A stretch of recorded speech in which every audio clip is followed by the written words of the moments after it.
A man came up to me and asked me what the time that was on my watch. Yeah.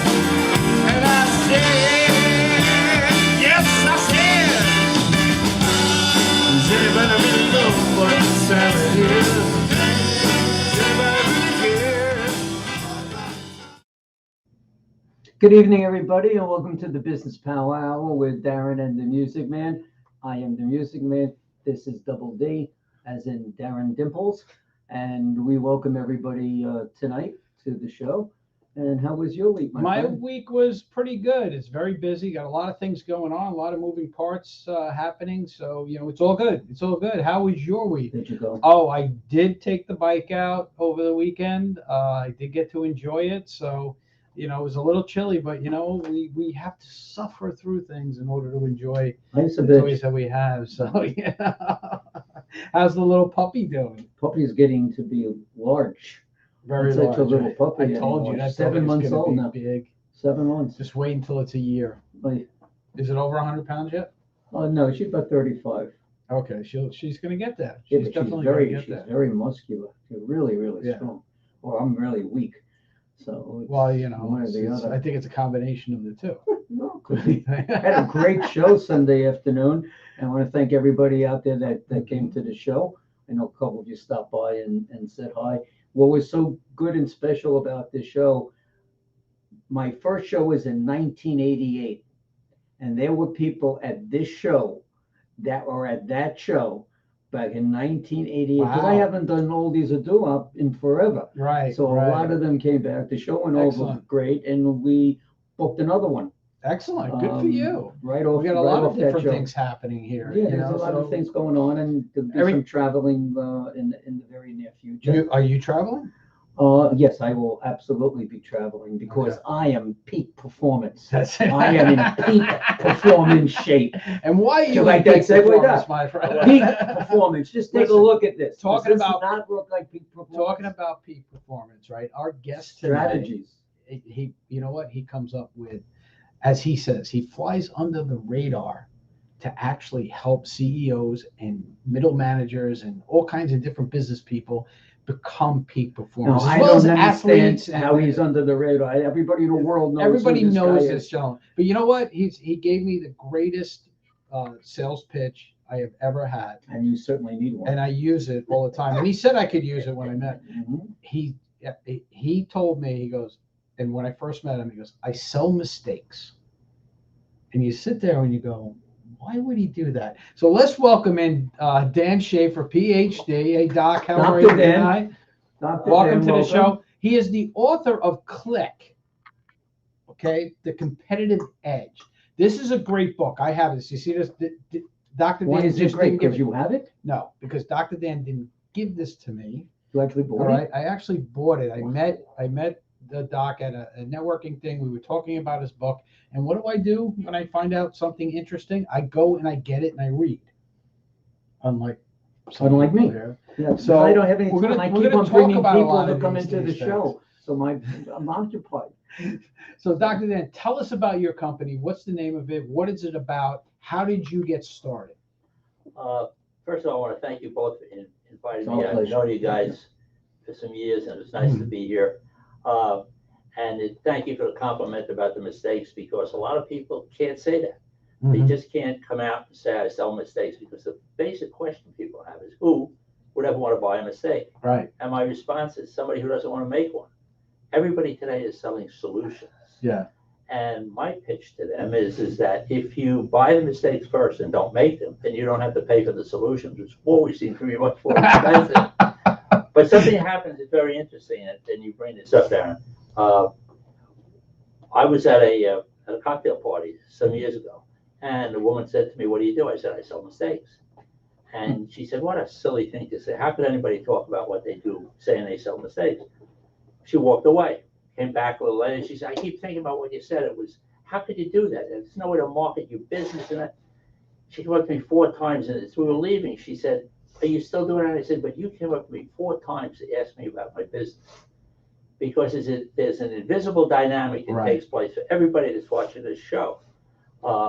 It's called short-term discomfort versus long-term regret. Mm-hmm. I may not want to deal with any of us in this room tonight, but what I really don't want is I don't want to be in 2027 looking backwards wishing I did.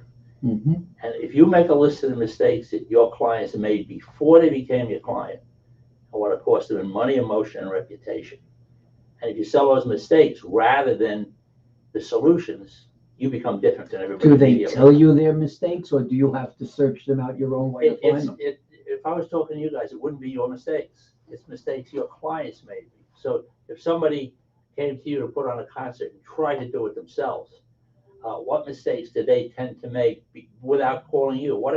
It's not what does it cost them to hire Darren. It's what does it cost them not to hire Darren. Mhm. Right. And that's a big part of, we were talking about it before the show, a lot of the solutions that we sell our clients. I was actually on a conference call, a Zoom call with one of my clients this morning, and that's exactly what he's trying to prevent, making the mistakes. That's why he engaged us, because I tell him all the time, I've made a lot of mistakes in my career. I'm older now, right? I'm in my mid 50s. I've been around the block, and they're almost 30 years ago, you didn't ask for help like people are asking for help today. No. Right? You just didn't do it. You went into business and you kind of figured it out. When you tripped over something, you picked yourself up and you just kept going. Right. Right? Right. But like you said, I wish when I was 30 years ago, I wish I had the knowledge that I have now. It's that old thing, hindsight's 2020. Right. I wish I had the knowledge now, that I could have used 30 years ago, because I think my business would have turned out very differently. Well, you bring up an interesting topic, and that's that, you know what you do now, Mm-hmm. but many of the people I work with, really successful people, don't know what they do well. They can't tell you what they do well, because one of the biggest drains on a company is unconscious competence. Somebody who's trying to build up and mentor people who work for them and get them to duplicate their own behavior. They can't think about this straight out. And so it becomes, you can't teach somebody something that you don't know that you know. So when you have people who are really very good at what they do, you just do stuff automatically. But Norman doesn't have to think about a concert. He sees it automatically. Yeah. But if he would try to teach somebody what he does, then it's how do you identify what you really do well? So a lot of the things that people work with me on is finding out what they do well and how to market that. So what's the process that you go through? Now, I read the book, okay, or most of the book. I was honest with you. I didn't say I read the whole thing. And your response to me was, you're not supposed to read it at all. But you're not supposed to read it at all. Because, basically, part of my practice is athletes, professional athletes, student athletes. And I find that they try to really look at things differently, but they prepare to compete. Like athletes all prepare to compete. People today, you both deal with them. They don't prepare to compete. Right. A lot of people are winging it today. And what happens is if you have a sales team or a marketing team, I'll bring up an issue. I just had a discussion with a guy this morning. He said, things are going to start to slow down for business. Thanksgiving, Jewish holidays, Christmas and New Year's, people are going to be going out to parties. I said, okay. I said, when they go out to these parties, what are they going to say when they meet somebody? Everybody is talking about the 30-second elevator pitch. Yep. Yeah. And we've all been in that. We've been in networking things. Yep. People, but the point is that you don't have that time. Mm-hmm. My belief is that you have 6 seconds to be different than somebody else. Right. How you say hello. In my world anyway, that's what makes it or break it. But before I get into a 30-second pitch or anything, just by saying hello, hi, how you doing, nice to meet you, how you do it, your tone of voice, That's your right. inflection and your tone, that's what makes it. But you also put an energy out. When you're talking to somebody, people read that energy. Well, that's part of the passion. That's the tone, That's the right. inflection of That's your right. voice that gets it to happen. And that's why most people run the other way when they see him coming. Well, this is going to go on for there's more to come. As long as you're not throwing things at each other. Now, you mentioned something about businesses slowing down. Right. depends what your business is. And That's it true. depends what time of year it is. Now, this time of year, I'm a busy boy. You are. You know, restaurants are busy, bars are busy. Anything that's a party is going to be busy for the next 2 months. Then this will slow down. It's interesting you bring restaurants, bars, and people surrounding that environment. I had a client said to me, he said, you know, my biggest challenge is how, as you said, do I introduce myself to somebody else? He said, I can go into a bar and I can look down and say, almost everybody in this bar could be my client. How do I introduce them? How do I talk to them? How do I start a conversation? And it's an interesting dynamic, because one of the things that I had a friend who wrote a book called How to Start a Conversation and Make Friends. And the whole thing was about saying to somebody will say, how you doing today? How are you doing? And people, you know, in New York, yes, no, I'm okay. But when you add today at the end of how you doing, that starts a whole conversation. And I've been fortunate to do some work around the world with Hewlett Packard in different countries. And when they adapt that into their interaction with people, it becomes very interesting that they start to break the conversation open and get people to talk about what's going on. Because it's amazing how people will be very specific about when you say today. They'll get into exactly what's going on today with you. Yesterday, let me interrupt for a second. Yesterday, I was out where Darren used to live, in Selden, right? Okay. And I stopped in to get something to eat. And there was this elderly lady walking with her daughter, and I held the door. And she took a little while to get there, and the daughter saying, thank you so much. And we go inside, and me and the daughter start a conversation. Long story short, the woman calls me today after taking my card and says, I wanted to tell you, because of how nice you were and the questions that you asked me, I have a charity that would like to meet with you.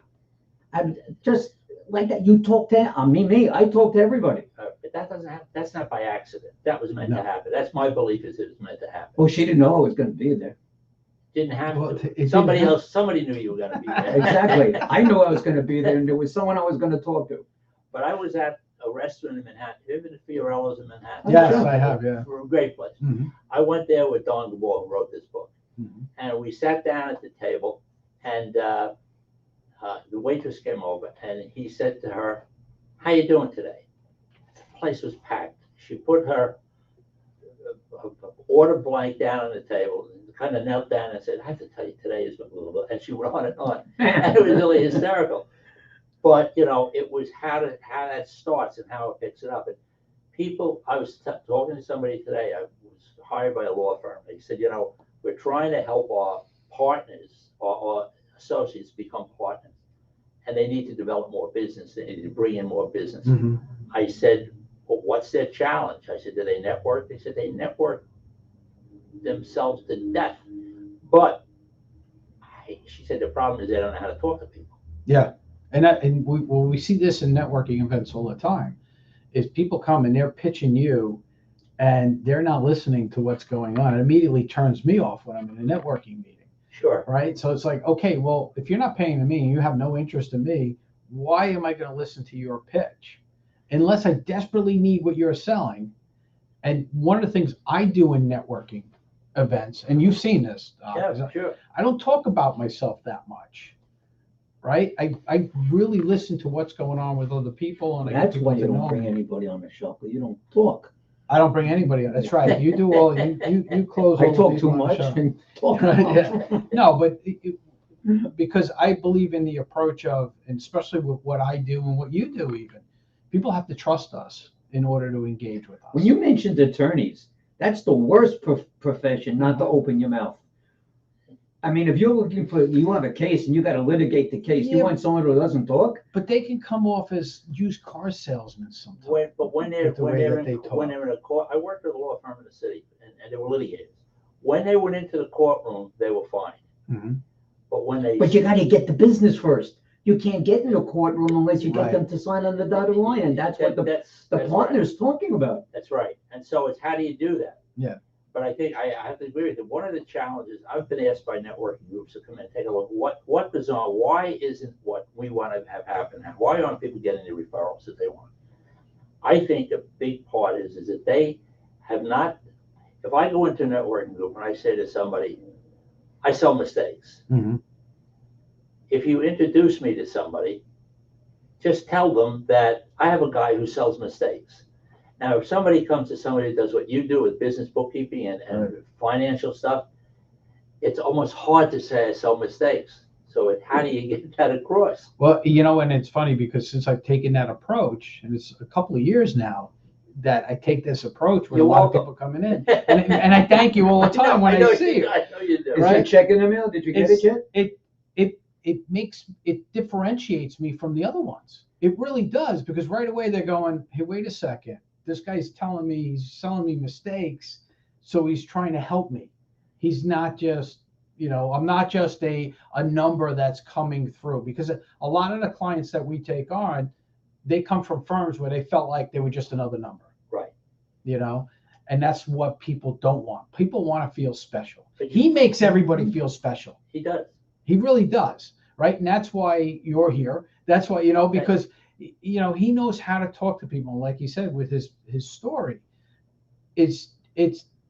and you know this better than anybody. It's getting people to say, hey, you know what? I'm comfortable with this person. Right.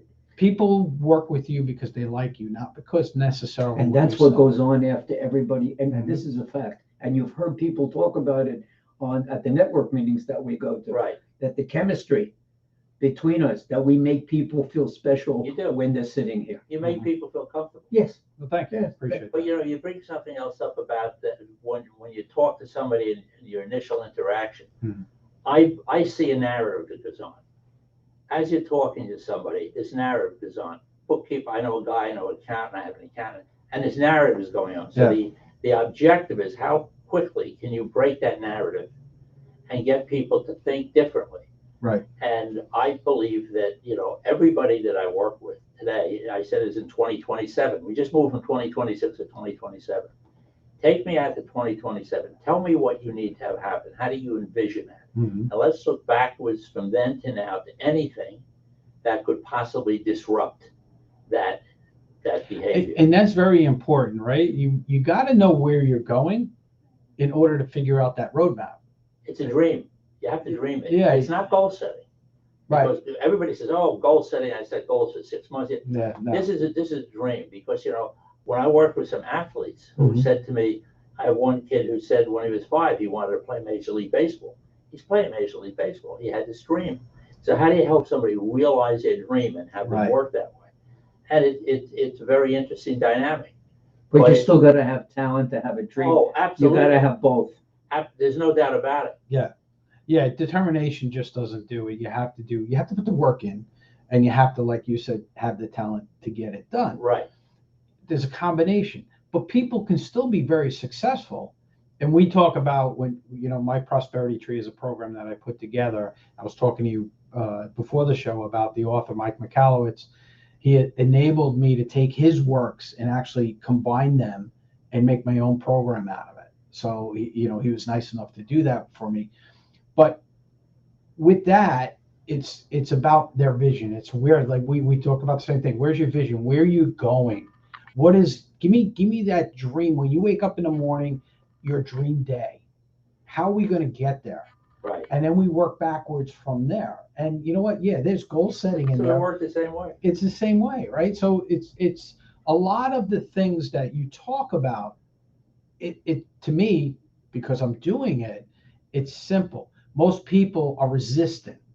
Right. Right. And why are they resistant? What is your experience with people and why they're resistant to make those changes? Well, it's interesting. People look at what they do and they talk about what they do and they try to sell features and benefits. Mm-hmm. Here's the things I do. Here are the benefits of it. Unfortunately, that's not the way the brain works. Right. The brain works on skepticism, reactance, and inertia. I'm going to be skeptical when you talk to me. I don't want to be sold, and I don't want to have to change everything I'm doing. Yeah. What they've discovered, and they did studies on this 20 years ago, that if you start a presentation out with people and you talk about where they may be skeptical, that you're not going to try to sell them, Mm-hmm. and all the things they might have to change, you get a 30 to 50% higher close rate on the deal if you work with the way the brain works. Yeah. But people don't do that because you start to talk to them and say, that's Well, I've had sales training, and that's not what fits with me. When I go to see some clients, I get recommended, not for this, but for a show. What's this going to cost me? It's not going to cost you nothing, because with an attitude like that, we're not going to be doing anything together. So what do you mean? I said, well, you're not giving me a chance to present what I do to help you. Actually, your friend told me to come see you. You agreed for me to come see you. At least then I explained to them what it is that they have that they don't use. The biggest thing that in my world is your database. A charity has a database. If you don't use your database to help with your sales, with your grants, with your donations, what's the point? Somebody laughed at me on a program about 2 months ago. I said to them, I work with people with their Rolodex. What's a Rolodex? Yeah, it's a I said, Rolodex. do you know the amount of business it's sitting in your Rolodex? Absolutely. If you had a way to get back to those people, and there's a way to get back to them. And it becomes interesting when people look at a strategy. But you asked them what the process was before. I have a survey that's just been updated, takes everybody out to 2027. So they get the survey. Where do you want to be? What do you want to be doing? What are you looking to have happen? And once they start to look at 2027, then it becomes a different thought process. Yeah. Then we go back and we look at profiling. How do you profile the people you're going to talk to? Do you talk to, the example I use for preparation for competition, and people laugh. I said, go back to Super Bowl III. Super Bowl III was, the Jets and The Colts. Colts. Right. And I said, look at what? Namath. Namath, Oh, yeah. Dave Herman protected Joe Namath and Bubba Smith. Mm-hmm. I said to Dave, how did you do that? He said, I watched game film. I've met Dave. Yeah, Dave's a great guy. He's a great guy, and he's not as big as you think he would be. He isn't, 6'2", 250. Yeah. But he said to me, I watch game films. I said, well, I've had guys, I had Chad Pennington watching game films in my living room. But the point is, he said, I said, what did you watch for? I said, did you watch for formations? No. He said, I figure when a guy that big has got to move forward, he has to be standing on 1 foot just a little bit longer than everybody else. So I never waited till the ball was snapped. I just waited till his toe came up. Right. So if here's a guy who's got to prepare to that degree to play a 4 quarters and numerous downs to win a game, how does somebody who is not prepared, who they're going to talk to? Mm-hmm. So people are looking at, I have people right now who are preparing for these holidays. I'm going to this party. Who am I going to meet? What are they going to ask me? How am I going to respond? What am I going to do to put a call to action to get them back? And with me, it's, I spoke to a guy 2 days ago. He said to me, what about this phone call? I said, most of the phone calls I have never happened. Nobody ever knows you talk to me. Nobody ever knows what we talk about. Nothing's getting published. You're dealing with me on your cell phone and on a private email at home. And what I found when I worked with you in Packet, they took this type of a survey and these guys turned right around and used it with their clients. Imagine when you're talking to a client and you say to them, forget about 2022. Let's go out to 2027. And bringing back to what Norman said about what is it going to cost me? My question is what does it cost people not to work with you? Yeah. Somebody's trying to do a program and put on a charity event. What does it cost not to work with him? Mm-hmm. Oh, of course, that it could cost you thousands of dollars. Or you get nothing. Right. So it's most of the people when they really look at what they're selling. There's a great book called Selling the Invisible. Mm-hmm. I sell the invisible. Yeah. Well, and that's the thing, and this is what a lot of business owners don't get. Unfortunately, a lot of salespeople, you talked about it before, people are selling solutions, and they use that line of it costs you more not to work with me than to work with me. But they do it to the way I've seen it, they do it incorrectly. Right. And people get burned because I come into situations where people go, I worked with somebody who does basically the same thing that you're doing. I spend a ton of money and I'm nowhere. Now, my clients, they stay with me, right? We'll come up with a program. I had recently this year, beginning of the year, had a client who set up a 12-week program, get his business refurbed. I wasn't doing his accounting or anything like that, just going in, helping restructure everything, how he was doing it. At the end of the 12 weeks, he's like, you can't leave. I need to consult with you at least once a month. And we signed now a year contract for a year, Right. right? And what I said was, we'll go month to month. He prepaid me for a year. So with that, that tells me that I'm doing something right Right. in providing the services that I'm providing, because I'm not selling those solutions and people feel like they're slighted, because you'll see a lot of people that are not giving them what they need. And it's emotional. You said it before. It is. It's an emotion. You have to make that emotional connection. And this is in everything that we do, you know, and we're competing. You talking about being an athlete and competing, but aren't we all competing? You're right. I had this, but people don't look at it that way. No, people, they don't. People don't like competition. Well, we're competing for different things. Some people compete for affection. Some people compete for money. Some people compete for stature. You know, we compete for different things. I was working with, I agree with you. I was working with some cybersecurity people out of Washington. Mm-hmm. And I was on this podcast for almost for a year through COVID. And we were talking about people who are hiring cybersecurity people. One of my clients is a cybersecurity super recruiter in Washington. So she put all this together, and they started to talk about what people do, and why it's important to hire somebody and realize what the challenge is with cybersecurity. And so it's how people approach this kind of stuff. It gets to them. Right, and that's exactly it. So, Doc, if somebody wanted to get a hold of you, they wanted to find out more information about what you do, and actually, they can get access to your survey too, right? By going to your website. All I have to do is go on my website, go on my calendar, hit a free 15-minute phone call. We'll talk on the phone. If it's something they want, I'll be happy to send them out the survey, and they can come back and talk to me about it. Do you send them mistakes? No. You don't send them mistakes? No. Oh. There's an article. It's interesting that I have a mistakes list that to help somebody to construct their own mistakes list. But what I tell people is I might come to Darren and say, Darren, send me a list of mistakes your clients make before they became your client. Mm-hmm. Send me the list. It's usually a detailed list. He's a detailed guy. I said, my job is to make your list confusing so that when people read it, they go, Darren, what are you talking about here? So that they come back and ask those questions, just that woman did at the cocktail party. Right. Yeah, exactly. So what we're going to do, we're going to take a quick break. But before we do that, get this book, Click. All right. You can get it on Amazon. Right. Right. You know what Click is? I got it on Amazon. Click's the competitive edge. I know what it is. Did you know that? I knew that. That's I knew right. that. But you brought up about reading the book. Yeah. I tell people, don't read the book. Just go to the table of contents and scroll the table of contents. And your subconscious mind will tell you exactly what you need to read for the next year you're going into. Exactly.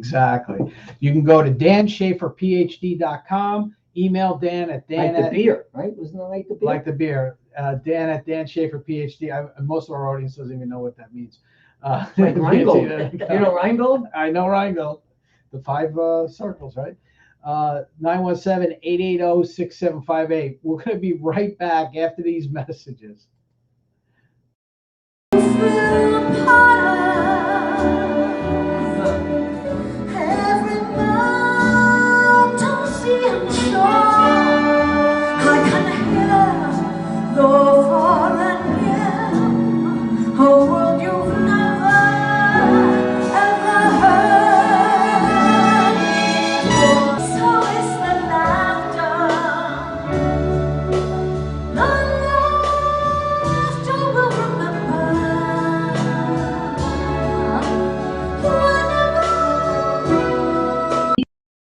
The Business Power Hour gives you something that you don't normally get with your typical advertising on the internet or in the newspaper. Right? None of that stuff. You get thousands of viewers who see the show every week, not only locally but nationally and internationally, for a very nominal fee. Actually, we did it and we broke it down. It will actually cost you 0.75 cents per view that you get. That's it. All right, so if you're interested in being a guest on the Business Power Hour with Darren and the Music Man, please give me a call at 631-698-9696 or email me at norman@friendentusa.com or call Darren at... You can call me at 844-987-CBMS. That was 844-987-CBMS. Or email me at Darren@bphdmm.com. I think I'm going to get in touch with you also. Yeah? I am, to make sure that you get here on time. Oh, okay. Next Yeah. All right? It's the first time ever I've been late. Pachera aquata, also known as the money tree, is a tree that flourishes in the tropical rainforest. Unlike other trees, it depends on 5 separate trunks to prosper, each one bringing its own share of water and nutrients to the leaves. Like the money tree, your business has many different trunks that need your attention. Sales, marketing, finance, operations, and culture. Fail to cultivate any one of these and the whole tree collapses. I understand this better than anyone else, which is why I developed My Prosperity Tree, a program designed to address all of these areas, not just 1 or 2. We help you identify who you are as a company, define your direction, and assist with developing the systems that will enable you to scale your business the most efficient and effective way, allowing your company to bloom into your own prosperity tree. So plant your tree today by visiting myprosperitytree.com or call us at 844-987-CBMS. That's 844-987-2267. And welcome back to the Business Pal Hour with Darren and the Music Man and our guest, Dr. Dan Schaefer, who is peak performance. Peak He performance. is peak performance, right? Click, Why do you and say you'll it? find Why out. do you say Because that? that's peak. You gotta Why be do at you the like peak. Why do you say peak? Showing my muscle. Why do you say like peak? Like what's it? Then You don't have to be listen, you know, angry like, about no, it. Yeah, you get He's angry. not an angry guy. Look And at he that doesn't smile. do Does that. he look He's angry? No, he's a great guy. So before the break, we were talking about how emotion drives most of what we do. Okay. Right? And people, especially business people, make a lot of decisions based on emotion, not necessarily based on facts and figures and Right. and those type of things.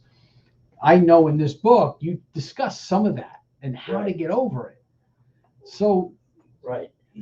say you okay, you're going to come in, you're going to consult with Norm. He's an emotional mess. All right? He is all emotion. When he sells, I mean, you've seen him in action, Yeah. right? He's all emotion and to an extreme. How do you help somebody realize they need to dial it back or help them find the balance? We're talking Well, about the I balance. think that's a great point with Norm because, Norm is like a Porsche. He can go 150 miles an hour, but not in his driveway. Right. So it's knowing, Never in my driveway. So it's knowing when you can back off, when you can move forward. But I have people in various businesses, traders, brokers, who say the minute emotion gets into a decision, you're in trouble. So it's getting somebody to clear their mind out, identify what it's like when they perform at their best. And emotion frequently becomes a distraction to people. Right. So I'll come back to one of my hockey goaltenders. I said to him, what's it like when you perform at your best?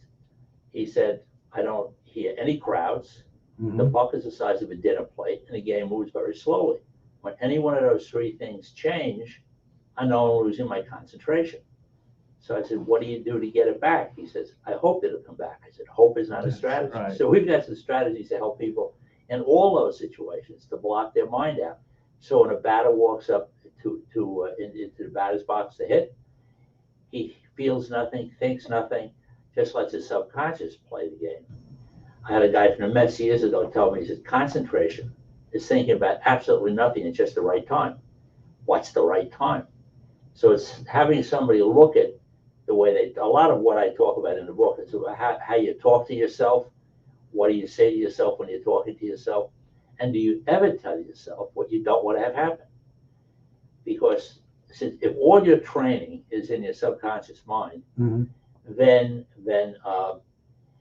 anything that distracts you from that will get you off, will disrupt it. So if you want an example, you can go back to the Giants and the Patriots.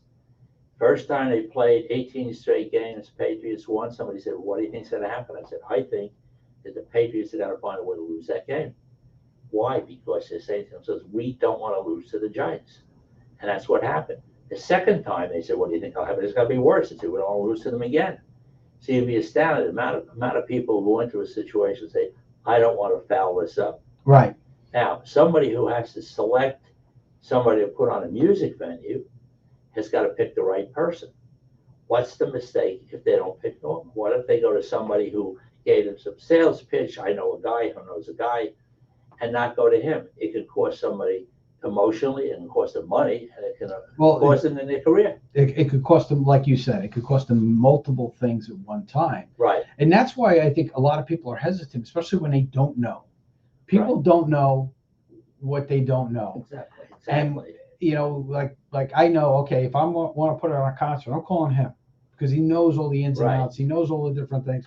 And we do this all the time when we take on clients. If we're not the experts, and for the most part, a lot of our clients, we're not the experts in what they do. They're the experts in what they do. But if we need help, we go to the outside and we bring that help in. We know enough to know what we don't know. You know, one of my clients said this to me the best. You know, I recently did a survey of my clients, and one of the things that I do on a 6-month basis is go out there and say, okay, in our industry, what makes us unique? That's my thing. What makes us unique, you know, compared to other people that you've worked with in our industry? And one client comes back every time and he says the same thing: one phone call.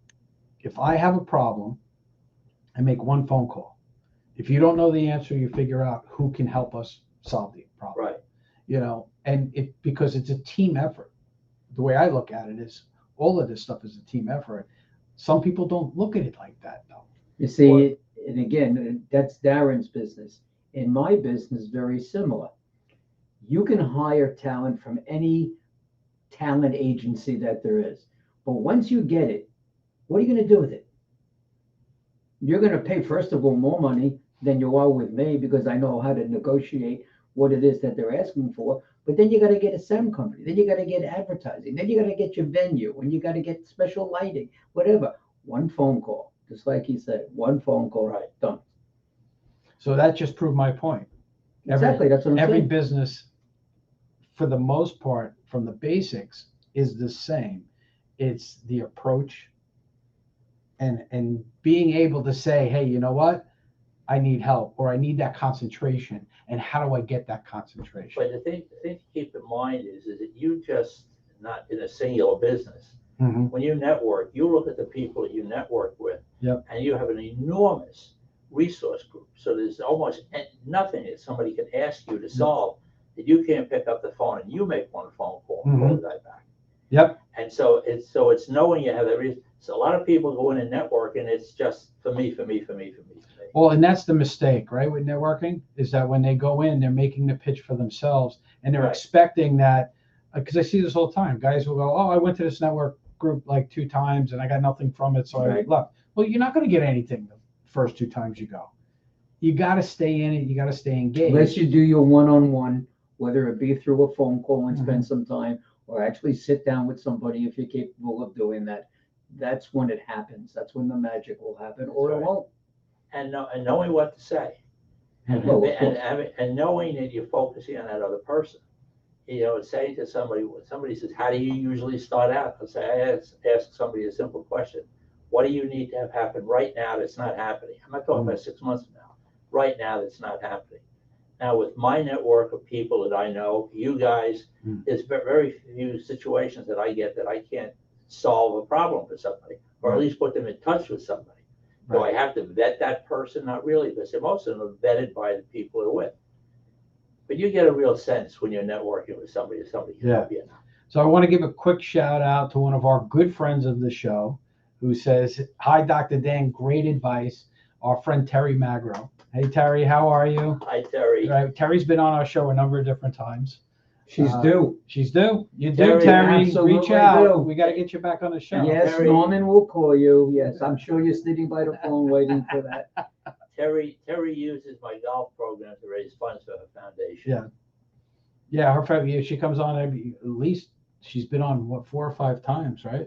Oh, yeah, You know, over the years. And you Over have here. to go to her event.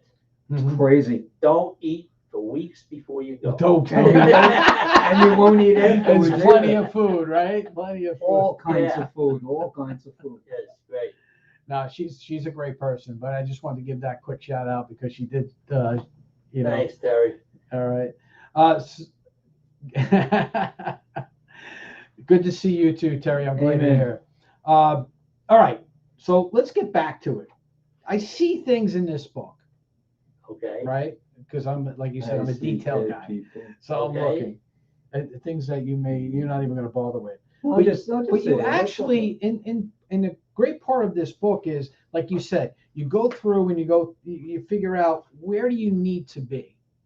But it's just not reading books. A lot of times, people pick up these business books and it's all just words and stuff like that. But you actually have worksheets and exercises in here to help people get to where they need to be. Right. All right. So let me ask you, when you wrote this book, why did you feel there was a need that you had to include that instead of just giving the advice? This is the second book that I wrote. The Mhm. first book that I wrote was called How Do We Tell the Children? It was a guide to helping parents explain death to kids when a death occurred in a family. Mm-hmm. As soon as that book came out, people came back and said, we need help when somebody in the family is dying. So with the second edition had that in it. Right after that, I was contacted by the Pentagon, and I worked at the Pentagon for 7 years on military law. So Yeah, I was gonna ask you about that. We'll get to that later. again. looking at the impact that loss and life transition has on errors, omissions, accidents, and safety. You could have a situation in a firm that you're dealing with where somebody is dealing with a grief reaction. Mm-hmm. They lose their attention span, automobile accidents increase, customer service diminishes, all types of stuff happens. I had a guy I played golf with years ago in the city, and he said to me, I should have called you, he said, because my controller, her sister died of cancer, and she's not doing well with people on the phone, and she's short, she's making clerical errors and that kind of stuff. I said, you should have called me the day she came into your office and said, my sister's dying. My sister's got cancer. Because that's when she started to deal with the effects of that. And that all went right down to when we dealt with World Trade Center, with Right. 9/11. Right. Because I worked a lot with people with 9/11. I was in the office for MetLife, where they were saying, we really need to help our people who have experienced this loss in the anticipation of that. So I had done a program for the state of New Jersey, municipalities that wanted to be more responsive to the people in their community when a mass tragedy happened. Never thinking it's something where everybody would be affected like 9/11 was. So it's how that all came together. Now, how does that blend in with sports performance and business performance? Brooklyn Tech High School, for people who aren't familiar with that, is 6,000 students in Brooklyn. Mm-hmm. They asked me to come in and do a program for their sports program for their kids and all that kind of stuff, and for parents of student athletes, which is a big part of my private conversations with people. And the director at the school said to me, he said, we really want you to pivot away from the sports stuff and deal with the grief and bereavement stuff. He said, because we've had 3 students die this year, and these parents don't know how to help their kids. So it's how do you put all that together? So that came together. And then, I was doing some programming around that arena, and I was paired up with a woman who did hypnosis. And I said, this stuff is BS, right? Long story short, I started to take some hypnosis training. I found out it was tremendously impactful in trying to help somebody with sports performance, with golf performance. And then it went back to business. Mm-hmm. So almost every one of my athletes uses a form of visualization and power visualization, and I do it on the phone. Right now, I'm working with a young woman who's 4th in the country in gymnastics. How does she use mental visualization to prepare herself and never go into a gym? Let me mention something to you. First of all, let me give you Joe Wesley. Joe He's Wesley, great guy. Exactly. Dr. Wesley. He's one of our members of WOW. Right. He's a really great conversation, full of relevant points. Yeah. So I'm sure you will be seeing him tomorrow, I'll and see he'll him be tomorrow. sending out a Great, compliment. great, very interesting background, Joe Wesley. There is a commercial on the radio now, which to me sounds a little bit similar to what you do golf-wise. It's a gentleman who psychologically is going to have you make that putt that you're telling yourself you're going to miss. Now, I don't remember the name of the company, but be aware of it, that, you'll hear it. May have some kind of hookup or something there for you. I'll tell you, I'm glad you brought that up, because that's, to me, the most foolproof client attraction business development program today, because people look at a company and they say, my company spends a lot of money for my partners to go out and play golf with people, but I don't play golf. How can I use it to grow my business? Right. So fast forward, Everbank in New Jersey said, we want to get a higher profile with people in Xerox in Virginia to get their corporate financing material. So I said to them, what's their challenge? They said, we can't get our salespeople past the gatekeepers. So I said, why don't you bypass the gatekeepers? Why don't you write to the CEOs of the company? They said, they will never come to a Xerox facility. They'll send their IT people. I said, you're right, unless you guarantee them strokes at their golf game. Yeah. Long story short, we had 200 CEOs in 2 days in Virginia. They came into this. They brought their kids, they brought their wives, who brought people. So it was like, but again, it's a mental strategy. Now, I also have a survey that will help somebody survey their golf game. But as Terry knows, I have a certificate that I give to organizations, and they auction it off. Mm-hmm. And it's a $500 certificate they auction out. If they really know how to do it, they do a live auction. They put the survey together. They put one for men, one for women only, and one for juniors. So it's a $1,500 combination if you do a live auction. Right. So how does this work? I said, it never worked. About 15 years ago, I donated a corporate program, which at that time was $2,500, to BlackRock Financial for kids with cancer. Mm-hmm. So we're at a hotel in New York, and they auctioned off. It was auctioned off by Marty Lyons, and it went off for $27,000. Wow. To raise money for cancer. I'm sitting back there and I said, I can't believe this. So it's how this all comes together. So a lot of what I do defies conventional wisdom.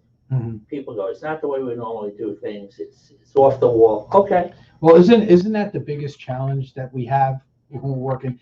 That's not how we do it, right? That's I hear that term all the time, and right away I tell them, throw it out, because if you're telling me this is the way we always did it, it's not working. So Right. We're going to throw it out. We're going to do something unconventional that's going to make you uncomfortable. You said it before, Gotta right? be uncomfortable. I'd rather be uncomfortable in the immediate than uncomfortable in the long term. Right. And that's what we try to do. And you do that yourself, is get people uncomfortable so they can make those changes. And a lot of it's that mental just adjustment. They're A lot of scared. times. People are scared to make change. Well, they're scared of the unknown. Sure they are. They've Yeah. made X number of dollars their life. They got a wife and kids and a house.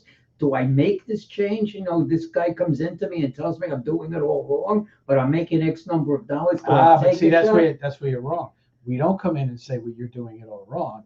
We're saying we need to adjust the Oh, way yeah, you're doing okay, it. so I didn't I Yeah. phrased it correctly, but they get to realize that maybe there really is a problem. Sure. Mhm. Well, let me show you. One of the things that I do is I'll say to somebody, I did this with a company, an Australian company. They said to me, would you come in and deal with my sales team down in Atlanta? So I said, sure. So we signed a contract to go down. He said, what are you going to talk about? I said, I don't know. He said, what do you mean you don't know? I said, I want to find out. What I'm going to do is tell them what their competition is doing that they're not talking about. Then you decide if this is something you want to do. So somebody says, well, one of our big challenges today is how do we close more sales? How do we close with it? I said, I don't close anybody. People close themselves. Yeah. People talk to you and they say, I know that there's a million people that look like they do what you do. Right. My bet is they don't, but they appear to. Mhm. There's nobody that does what you do that I know. So, Correct. it's not even a competitive issue. But so the point is that how do you work with this? You let people know that this is what other people are doing. So with this program in Atlanta, they came in and I told them, I said, what do you need to have happen right away? And so we did this 2027 survey back Right. years ago and put together programs that each one of these individuals would be able to really effectively deal with their world, what was going on in their world. And that's what happened with HP. You know, when we worked with these senior leaders in HP, these guys were people who ran countries. Yeah. And so it's, what do you need to have happen in your country that's different than someplace else? And you do the same thing. You don't have a whitewash program. No, not at all. And that's what everybody thinks that, and this is the problem with a lot of people that, say they do what I do here. And I've run into this constantly is I worked with this guy. It was here are the forms. We got to do this one first, that one second, this one third. I don't do that. The programs that I have, and I say this all the time to, the author of the book that we were talking about before, he asked me one time, he goes, well, you go through the whole program. I said, yeah, eventually. I said, but I don't start at the beginning. I start where the pain is.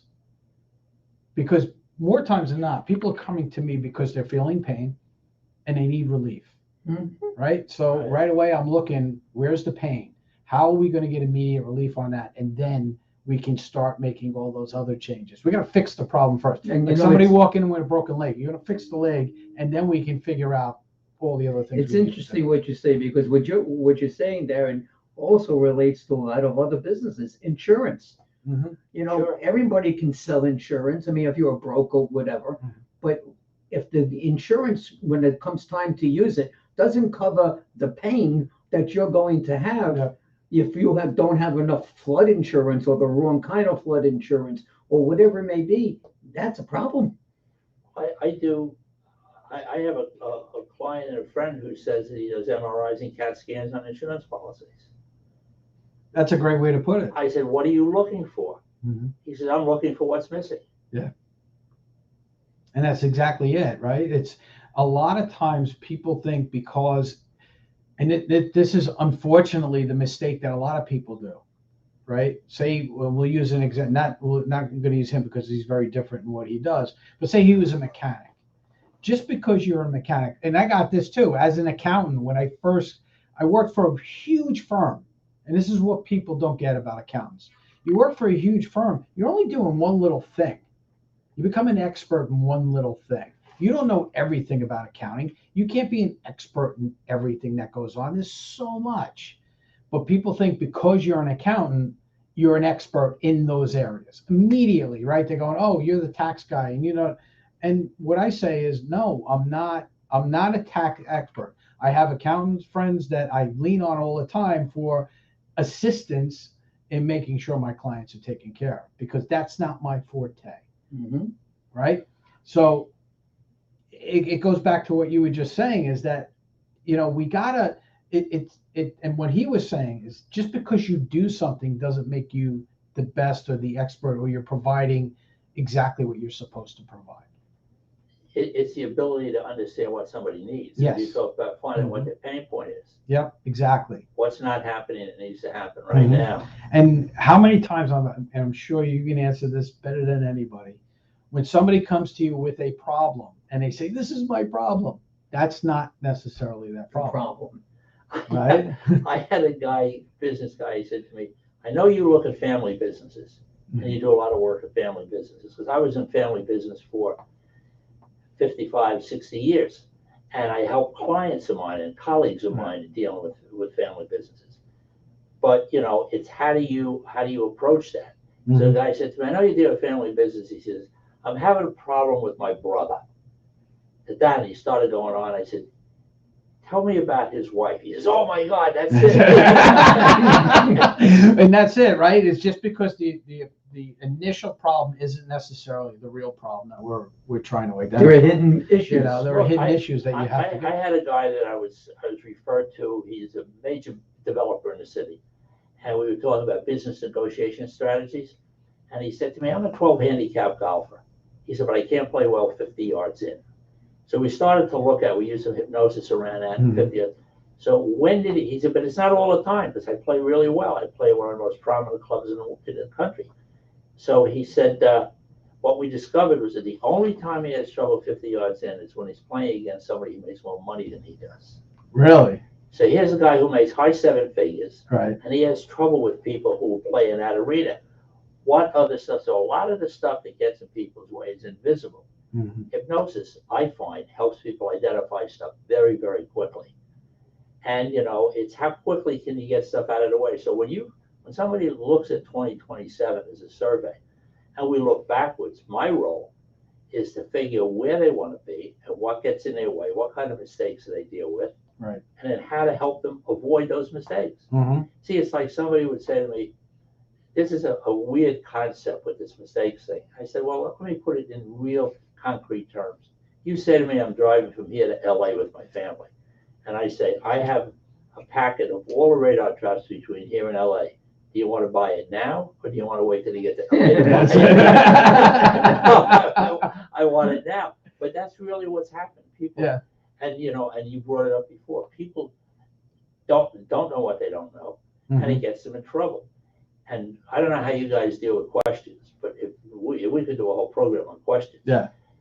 People always ask the wrong questions Mm-hmm. to the wrong people at the wrong time For the wrong and reasons. for the wrong reason, and listen to the wrong advice. And here's the thing, and this is one of the things that I learned with asking questions, and I've really refined it over the last couple of years. When I'm talking to clients and that, I ask 1 or 2 questions and then I let them go. But they'll tell you we had a conversation, a back and forth conversation, because I've used a couple of techniques that I've learned. And, I belong to this mastery group of people. And it's funny because whenever we get together, I'll start doing it on other people that we meet and, at conventions and things like that. And they love watching it because they now understand what I'm doing and how I'm doing it.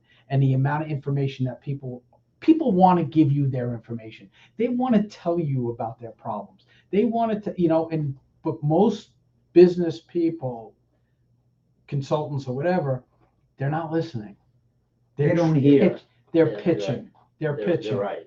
But and that's you what- bring up a great point, because part of the issue is that when you ask the questions, who do you ask them to? Yeah.